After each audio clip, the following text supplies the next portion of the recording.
আমরা আগের ক্লাসে ধাতব ধর্ম বিজারণ ধর্ম সম্পর্কে আলোচনা করেছিলাম। আজকে যেটা আমরা জানব আয়নন বিভব। আয়নন বিভবটা কি, আগে সংজ্ঞাটা আমি এখানে লিখে দিই, বই থেকে তোমাদের পড়তে হবে বা ক্লাস 10-এও আমরা পড়েছিলাম পর্যায়সারণী পড়ার সময়। সংজ্ঞাটা আমি একটুখানি বলবো। বলছে কোনো মৌল যখন সর্বনিম্ন শক্তি স্তরে থাকে, ওই সর্বনিম্ন শক্তি স্তরে থাকাকালীন তার সর্ববহিস্থ কক্ষ থেকে সব থেকে আলগাভাবে যুক্ত ইলেকট্রনটাকে অপসারিত করে একক ধনাত্মক আধানযুক্ত একটি গ্যাসীয় ক্যাটায়ন উৎপন্ন করতে গেলে বাইরে থেকে যে পরিমাণ শক্তি প্রয়োগ করতে হচ্ছে সেটাকেই বলছে তার আয়নায়ন বিভব। আবার একবার বলবো, কোন মৌলের গ্যাসীয় অবস্থায় সর্বনিম্ন শক্তি স্তরে থাকাকালীন তার সর্ববহিস্থ কক্ষে একটি ইলেকট্রনকে অপসারিত করতে এবং অপসারিত করে একক ধনাত্মক আধানযুক্ত একটি গ্যাসীয় ক্যাটায়ন উৎপন্ন করতে গেলে যে পরিমাণ শক্তির প্রয়োজন হয় সেটাকেই বলছে তার আয়নন বিভব বা আয়োনাইজেশন পোটেনশিয়াল, সংক্ষেপে আমরা আইপি বলে চিনে থাকি। এখন আয়নন বিভবটা আরেকটা নামে রাখা হচ্ছে, সেটা হচ্ছে আয়োনাইজেশন এনথালপি বা আয়নন এনথালপি। এনথালপি কোনো বাংলা হয় না, সেই জন্য আমরা আয়োনাইজেশন এনথালপিও বলতে পারি। এবার এইটাকে যদি ব্যাখ্যা করা হয়, সেই ব্যাখ্যাটা আমরা এখানে একটু সহজেই করতে পারি। মনে করো কোনো একটা পরমাণু ছিল গ্যাসীয় অবস্থায়, তার সর্ববহিস্থ কক্ষ থেকে একটা ইলেকট্রনকে অপসারণ করেছি, করে একটা একক ধনাত্মক আধানযুক্ত গ্যাসীয় ক্যাটায়ন তৈরি করেছি। প্যাকেটের মধ্যে জি লেখা আছে মানে গ্যাস নির্দেশ করছে, আর এই যেটা দেয়া হয়েছে এই I1 এটাকে বলছে শক্তি। এখন প্রথম ইলেকট্রনটাকে অপসারণ করতে গিয়ে যে পরিমাণ শক্তির প্রয়োজন হচ্ছিল সেটাকে বলছিল তার আয়নন বিভব, সেই জন্য এটাকে বলছে আয়নন বিভব বা প্রথম আয়নন বিভব, সাফিক্স I1 বলা হয়েছে। ঠিক একইভাবে যদি গ্যাসীয় একটা ক্যাটায়ন থেকে আবার একটা ইলেকট্রন বের করি, তাহলে আরো কিছু পরিমাণ শক্তির প্রয়োজন হচ্ছে, সেটাকে বলছে I2। এই I2টাকে বলা হয় দ্বিতীয় আয়নন বিভব, সেজন্য I2 লেখা হয়েছে। ঠিক একইভাবে থার্ড ইলেকট্রনটাকে অপসারণ করতে গেলে যে পরিমাণ শক্তির প্রয়োজন হচ্ছে সেটাকে বলছে I3। বাস্তব ক্ষেত্রে পরীক্ষা করে দেখা গেছে যে I1 I2 I3। এটা কেন হয়? I1 I2 I3 এটার মানে বোঝাচ্ছে যে মৌলের তৃতীয় আয়নন এনথালপি দ্বিতীয় আয়নন এনথালপি অপেক্ষা বেশি, আবার দ্বিতীয় আয়নন এনথালপি প্রথম আয়নন এনথালপি অপেক্ষা বেশি। এটার মানে কি বোঝাচ্ছে যে, বা এটাই কেনই বা হচ্ছে? তুমি প্রথম আয়নন এনথালপির ক্ষেত্রে বিবেচনা করো, পরমাণুর সর্ববহিস্থ কক্ষ থেকে একটা ইলেকট্রনকে অপসারণ করতে হচ্ছে। সেখানে প্রোটন সংখ্যা যা ছিল, ইলেকট্রন সংখ্যা তাই ছিল, অর্থাৎ ইলেকট্রন প্রতি নিউক্লিয়াসের আকর্ষণ বল যা আছে তা আছে। কিন্তু যখন একটা ইলেকট্রন বেরিয়ে চলে গেছে তখন ইলেকট্রন সংখ্যা কমেছে, কিন্তু নিউক্লিয়াসের ধনাত্মক আধানের পরিবর্তন কিছু হয়নি।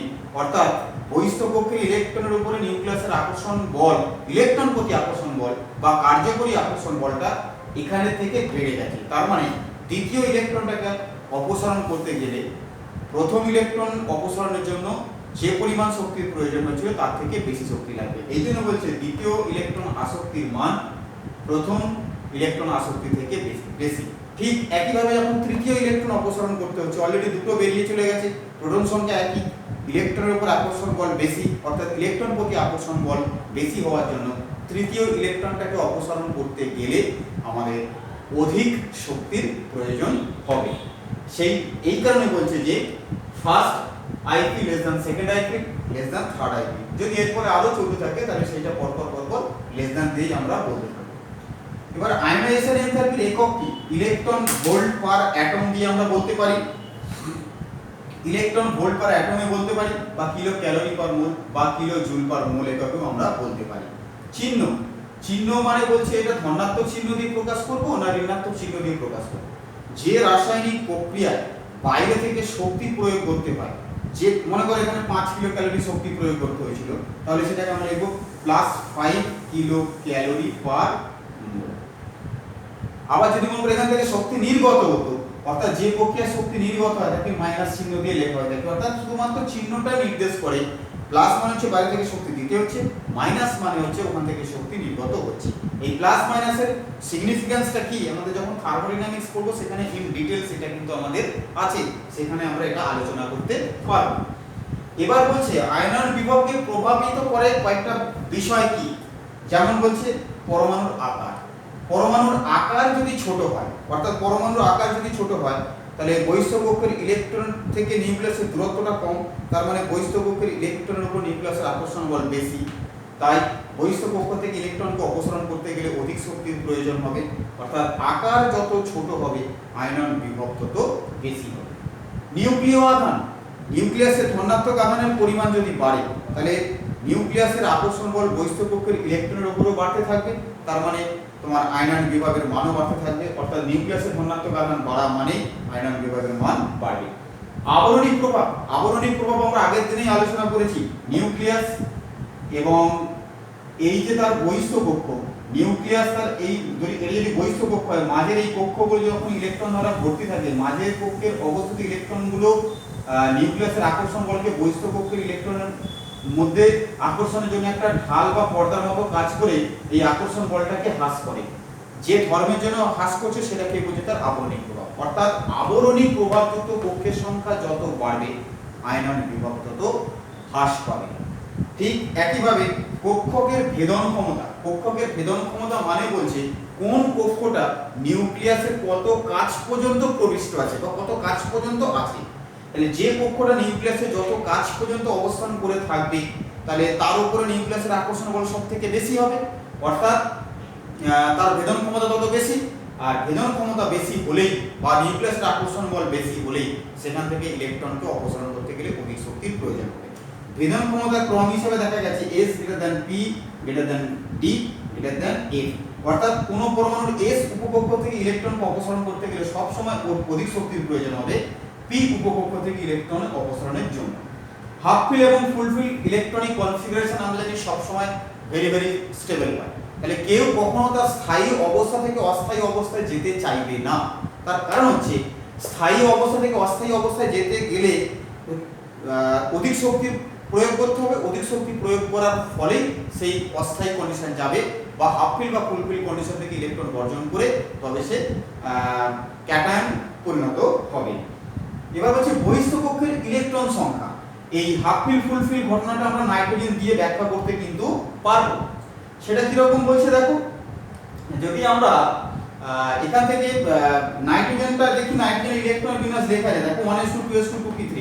বহিঃস্থ কক্ষে হাফ ফিল থেকে সে কখনোই ভেরি স্টেবল হওয়ার জন্য আনস্টেবল কন্ডিশনে যেতে চাইবে না।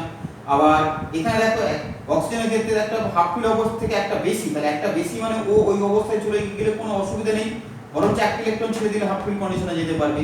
ঠিক একই কারণে এই কারণে তোমার হাফ ফিল আর ফুল ফিল, যেমন ধরো ফুল ফিলের ক্ষেত্রে যদি আমরা হিলিয়ামটাকে ধরি, হিলিয়ামের ইলেকট্রন বিন্যাস 2s2, আবার s কক্ষের কি বলে ভেদন ক্ষমতা বেশি, তাহলে s থেকে ইলেকট্রনকে অপসারণ করতে গেলে অধিক শক্তির প্রয়োজন হবে। সেই জন্য বলছে হাফ ফিল বা ফুল ফিল কন্ডিশনে থাকলে সেখান থেকে ইলেকট্রনকে অপসারণ করতে গেলে অধিক শক্তির প্রয়োজন হয়, সেজন্য তার আয়নন বিভবের মানটা অত্যন্ত বেশি হয়। এরপরে একটা হচ্ছে বহিঃস্থ কক্ষের ইলেকট্রন বিন্যাস। বহিঃস্থ কক্ষের ইলেকট্রন বিন্যাস যদি 2s2 অর্থাৎ হিলিয়াম বা NH2 এই রকম হয়ে থাকে তাহলে তার আয়নন বিভবের মান অতীব উচ্চ হবে।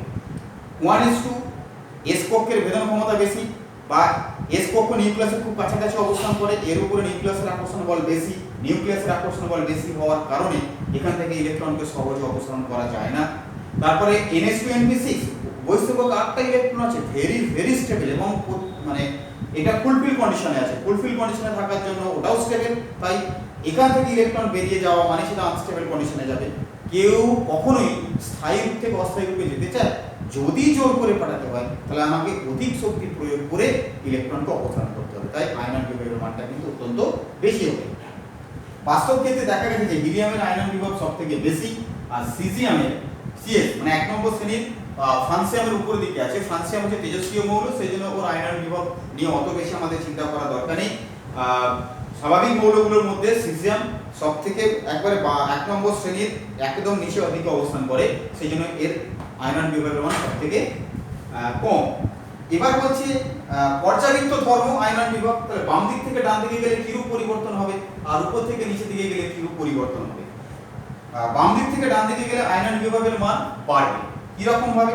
বাম দিক থেকে ডান দিকে গেলে আয়নন বিভবের মান বাড়ে, তার কারণ হচ্ছে বাম দিক থেকে ডান দিকে গেলে বহিস্থ কক্ষের সংখ্যা অপরিবর্তিত থাকে, নিউক্লিয়াসের ধনাত্মক আধান বাড়ে, বহিস্থ কক্ষের ইলেকট্রনের উপর নিউক্লিয়াসের আকর্ষণ বল বৃদ্ধি পায়, তাই বহিস্থ কক্ষ থেকে ইলেকট্রনকে অপসারণ করতে গেলে অধিক পরিমাণে শক্তির প্রয়োজন হয়। তাই বাম দিক থেকে ডান দিকে গেলে আয়নন বিভবের মান বাড়ে। তাহলে এখন বলছে আয়নন বিভবে electron volt per atom versus atomic number যদি আমরা লেখচিত্র অঙ্কন করি, তাহলে আয়নন বিভব বাড়া মানে তাহলে লেখচিত্রটা তো মোটামুটি এরকম একটা স্ট্রেট লাইন হওয়া উচিত ছিল বাম দিক থেকে ডান দিকে, কিন্তু সে না হয়ে দেখো একটা দুটো আমরা এক নরমালিটিস খুঁজে পেয়েছি, তোমার বোরন এবং নাইট্রোজেনের পরে কিন্তু অক্সিজেন। তার ব্যাখ্যা কিন্তু আমরা দিতে পারবো। দেখো বেরিলিয়ামের ক্ষেত্রে আয়নন বিভব থেকে বোরনের আয়নন বিভব অনেক কম। বেরিলিয়ামের ইলেকট্রন বেশ 1s2 2s2, এর বহিস্থ কক্ষ হচ্ছে 2s আর এর বহিস্থ কক্ষ হচ্ছে 2p, কারণ s কক্ষ নিউক্লিয়াসের অধিক কাছে অবস্থান করে p উপকক্ষের তুলনায়। তাহলে s কক্ষ থেকে একটা ইলেকট্রনকে অপসারণ করতে গেলে অধিক পরিমাণে শক্তির প্রয়োগ করতে হবে দেন p অরবিটাল বা p কক্ষ। আবার দেখো এই 2s বা সর্ববহিস্থ কক্ষটা ফুলফিল কন্ডিশনে আছে, এর ক্ষেত্রে কিন্তু ফুলফিল নয়, বরঞ্চ একটা যদি ছেড়ে দিতে পারে তাহলে কিন্তু ফুলফিল হবে। তাই বহিস্থ কক্ষ থেকে এর ইলেকট্রন অপসারণের জন্য যা শক্তি লাগবে বোরনের ক্ষেত্রে তার থেকে অনেক কম পরিমাণ শক্তি লাগবে, ওই জন্য নিচের দিকে নেমে গেছে। ঠিক একইভাবে নাইট্রোজেন আর অক্সিজেন, নাইট্রোজেনের ক্ষেত্রে হাফ ফিল্ড কিন্তু অক্সিজেনের ক্ষেত্রে হাফ ফিল্ডের থেকে একটা বেশি, একটা ছেড়ে দিলে বরঞ্চ হাফ ফিল্ড কন্ডিশনে যাবে, তাই ওর হাফ ফিল্ড কন্ডিশনে সহজে যেহেতু যেতে পারছে সেই জন্য বলছে প্রথম আয়নন বিভবের মান অত্যন্ত কম।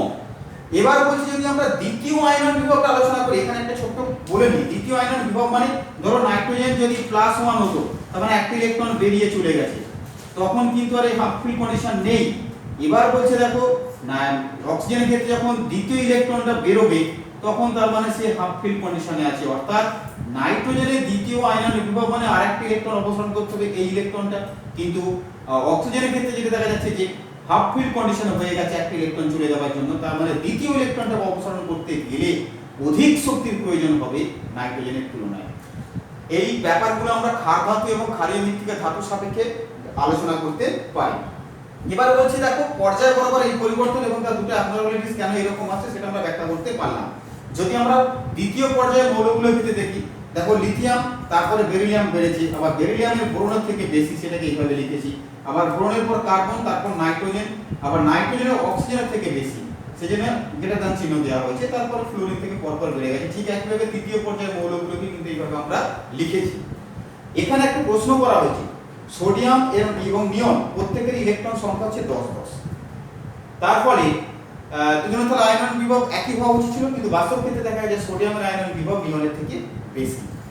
এবার সোডিয়ামের ক্ষেত্রে যদি কেন বেশি ব্যাখ্যা হয়েছে এরকম, সোডিয়ামের বহিস্থ কক্ষের ইলেকট্রন বিন্যাস হবে 2s2 2p6 ফুলফিল, নিয়নেরও বহিস্থ কক্ষের ইলেকট্রন বিন্যাস হবে 2s2 2p6, কিন্তু সোডিয়াম পরমাণুর ক্ষেত্রে নিউক্লিয়াসের ধনাত্মক আধানের পরিমাণ এক একক বেশি হওয়ার জন্য বহিস্থ কক্ষের ইলেকট্রনের উপর নিউক্লিয়াসের কার্যকরী আকর্ষণ বলটা বেশি হয়, তাই ওখান থেকে ইলেকট্রন অপসারণ করতে গেলে নিয়নের থেকে বেশি পরিমাণ শক্তির প্রয়োজন হয়। এবার আরেকটা প্রশ্ন এখানে থাকে Fe2+ আর Fe3+, এদের মধ্যে কার আইপি বেশি? নিশ্চিত রূপে Fe3+ এর বেশি, কারণ প্রত্যেকের অ্যাটমিক নাম্বার হচ্ছে 26, পারমাণবিক সংখ্যা 26, কিন্তু এখানে ইলেকট্রন আছে কটা? 23টা, এখানে ইলেকট্রন আছে 22টা। তাহলে এখানে ইলেকট্রন প্রতি নিউক্লিয়াসের আকর্ষণ বল বেশি, তাই ইলেকট্রনকে অপসারণ করতে গেলে Fe3+ এর ক্ষেত্রে অধিক পরিমাণ শক্তি প্রয়োগ করতে হবে আর এর ক্ষেত্রে কম পরিমাণ শক্তি প্রয়োগ করতে হবে। সেই জন্য Fe3+ এর ইলেকট্রন আসক্তি বেশি Fe2+ এর তুলনায়।